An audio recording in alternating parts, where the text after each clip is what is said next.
Some people say that mass immigration into the United States can help reduce world poverty. Is that true? Well, no, it's not. And let me show you why. This gumball represents the 1 million legal immigrants that the United States has taken every year on average since 1990. Now, who in the world deserves our humanitarian compassion? The World Bank has one measure of the desperately poor of the world. They make less than $2 a day. And how many people make less than $2 a day in the world? Well, let's start with Africa.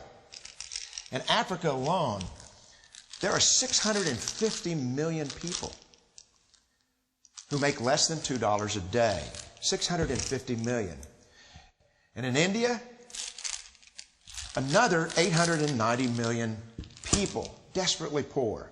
China adds another 480 million people, making less than $2 a day. And unfortunately, the rest of Asia has a heartbreaking 810 million people who the World Bank says make less than $2 a day. And finally, there's 105 million of Latin America's population that are desperately poor. All told, the World Bank says there are 3 billion people in the world. 3 billion people who are desperately poor, making less than $2 a day. That's 3,000 gumballs. And every year, we take 1 million and suggest that we've somehow made a humanitarian difference. Of course, we don't pull our immigrants from these desperately poor populations, do we? These people are too poor, too sick, too disconnected to make it here as immigrants. We tend to pull our immigrants out of the better off poor of the world. And Mexico tends to define the type of immigrant that we bring here because the plurality of people come from Mexico. And Mexico is poor. How many people in the world live in countries that have average incomes lower than that of Mexico? And the World Bank tells us that that number is these 3 billion plus another 2.6 billion people. 5.6 billion people in the world who live in countries with average incomes below that of Mexico. That's 5,600 gumballs. And so what is it that the elites are telling us? They're telling us that when we take this 1 million immigrants, that we somehow or another are tackling world poverty. And we have to do it regardless of the effect on our unemployed, the working poor, the most vulnerable members of our society, regardless of the effect on our natural resources. Even if we went by the most radical proposals in Washington, which are to actually double our immigration to 2 million a year,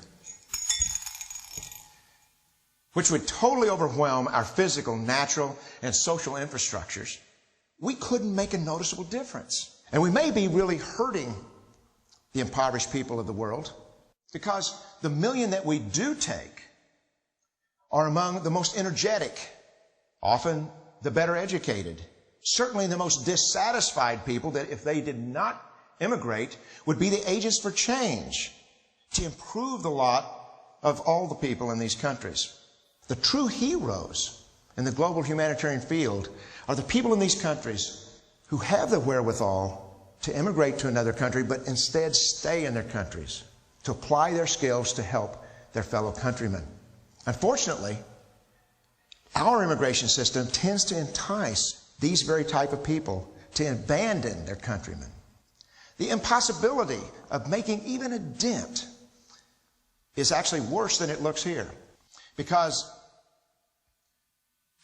last year, when we took 1 million immigrants, these countries added, births over deaths, 80 million more people into the impoverished populations. And this year, Congress is bringing in 1 million legal immigrants. And this year, according to the United Nations, these countries are expected to add another 80 million people. And next year, you can be quite sure that Congress, unless stopped by the American voters, will bring in another 1 million immigrants. And these countries, unfortunately, will be adding another 80 million people into these impoverished nations. We could take 5 million a year.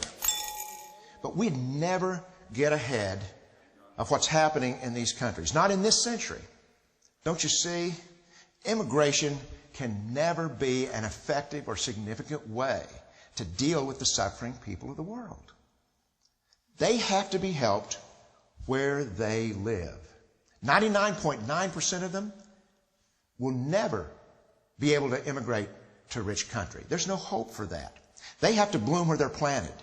The only place that 99.9% of these people can be helped is where they live. Let's help them there. I think there's a resurgence of anti-Semitism because at this point in time, Europe has not yet learned how to be multicultural. And I think we're going to be part of the throes of that transformation, which must take place. Europe is not going to be the monolithic societies that they once were in the last century. Jews are going to be at the center of that. It's a huge transformation for Europe to make. They are now going into a multicultural mode, and Jews will be resented because of our leading role. But without that leading role and without that transformation, Europe will not survive.